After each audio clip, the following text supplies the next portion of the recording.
Hello and welcome back to my channel. If you're new here, my passion is acting and all things movies, and I wanted to share with you a few tips that will help you improve your monologues and feel connected to your characters in ways you never have before. Let's get into it.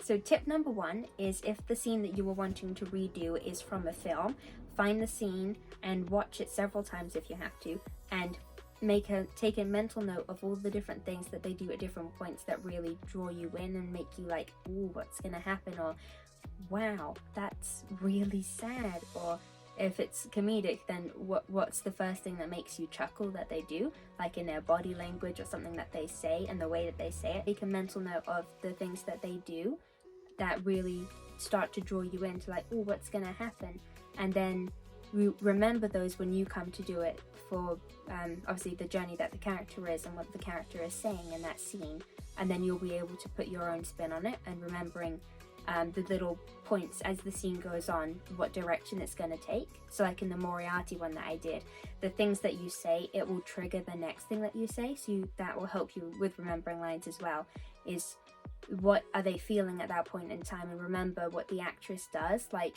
an expression that they pull or the way that they say something, like if they're scoffing or if they're laughing.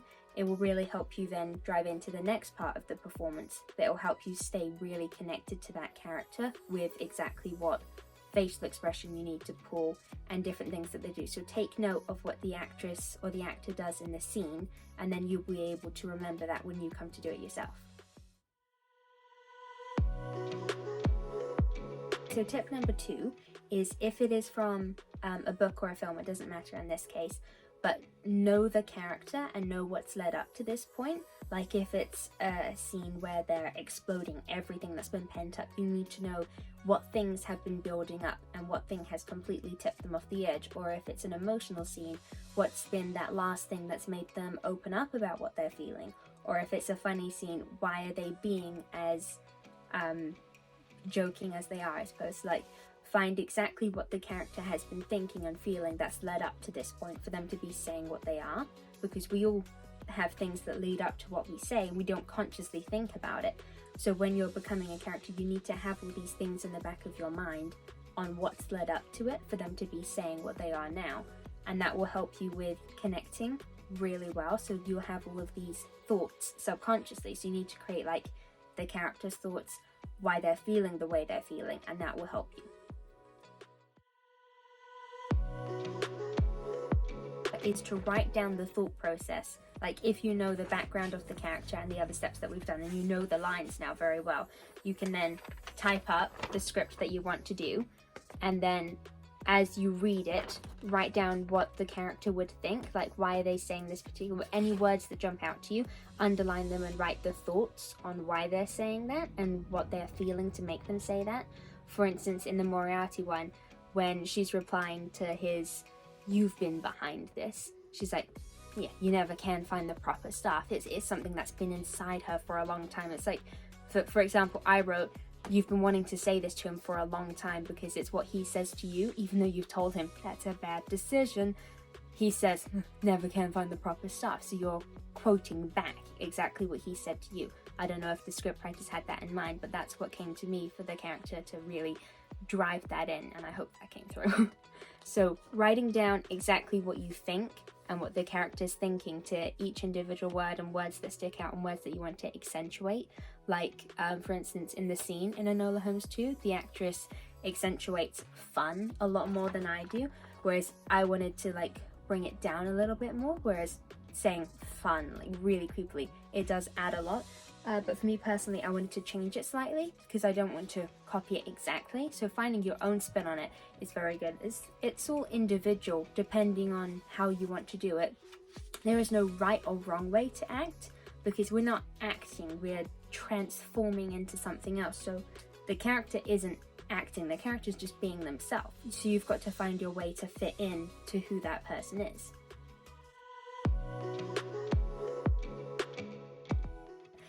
I'll write down, it's flipped so you can't really see, but I'll write down the piece of the script, and then I'll, in greater depth than I did on the other piece of paper, I'll write even more about what they're thinking, because you want to just really take a lot of time on what they're thinking, because when you're saying stuff, like you're talking, you're not thinking about, I'm going to say this next or I'm going to say that next.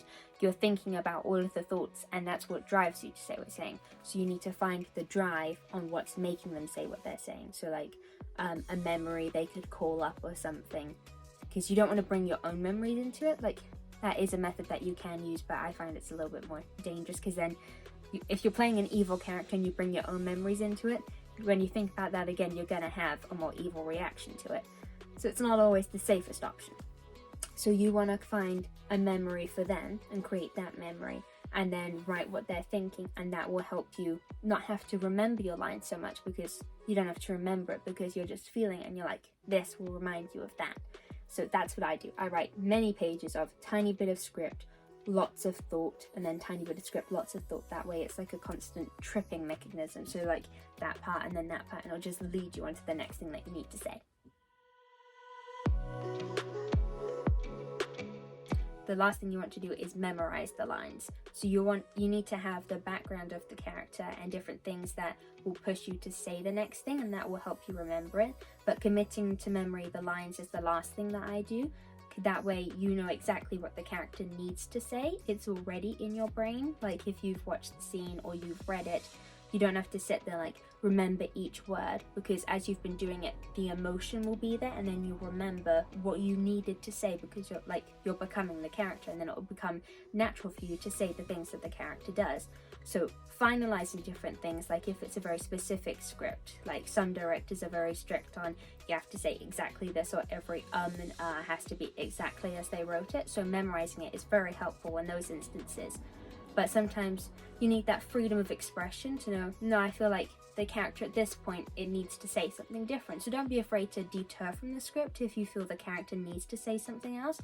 It's all experimenting. Like you can try it one way, add things if you want to, take things away, and then whatever feels the most natural for the character is the one that you want to go to, because that's what the audience is going to pick up on. The audience will know if the actor or the actress slips up and it's like, I think we saw a little bit of so-and-so there instead of the character that we're trying to see. So you need to be sure that you are in tune with exactly what emotion and what needs to be said for the character at that point.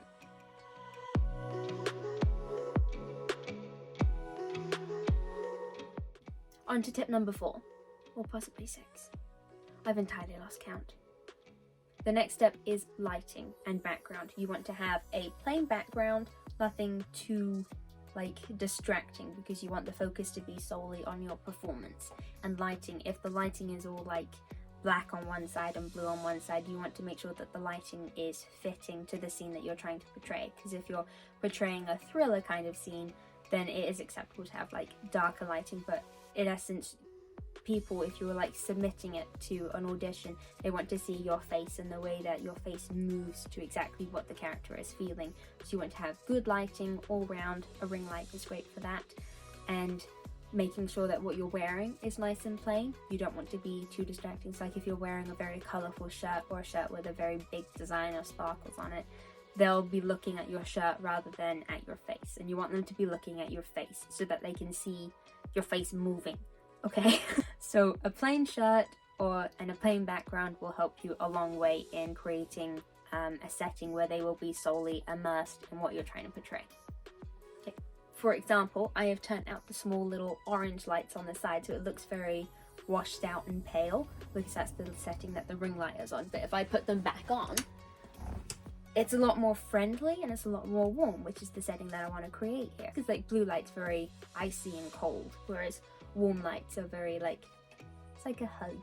So another thing that I've learned recently is there's the 60-30-10 rule, which is used for lighting, but I found that it can work for characters as well. So you can write down the 60% of what the character is feeling. So for Moriarty, her 60% was like her anger. So she's angry at society and being told what she can and can't do because she's a woman, and there's all of these different things that are being pushed against her which are holding her back, and she's like, hey, why shouldn't I have what I can because I can do it, rather than you who can't do it just because of who you are. So her main drive, her 60% is anger, and then her 30% is pleasure, because she's a little bit of a psycho. So the fact that she's revealing that she's had the upper hand all along, it's this great sense of joy for her. It's this pleasure deep within, like, ha, I finally got on top.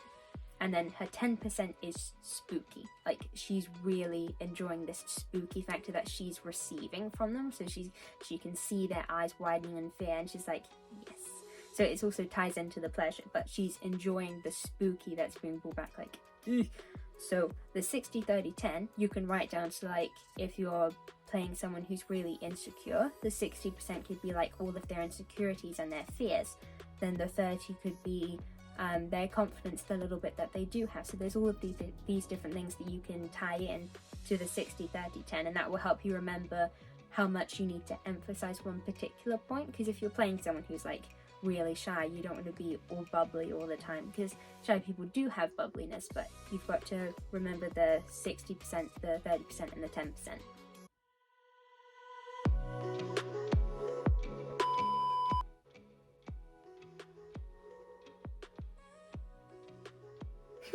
When you're ready, Bob. I'm terrified. Welcome to my channel. Hello and welcome back. I forget the one time I can't remember my lines is when myself is supposed to be saying something. It's like jumping in a pool for the first time. It's like Sound happy. Wave. Hey guys. I can make you make a rainbow. I can make you do. Hey guys. I can make you make a rainbow. No? I'm not a rainbow person. Hello. Good. What about the thing? I don't know. Hello. Yeah. Drop So- your notepad. Drop it. I'm sorry, Bill. You're getting so close. But actually isn't.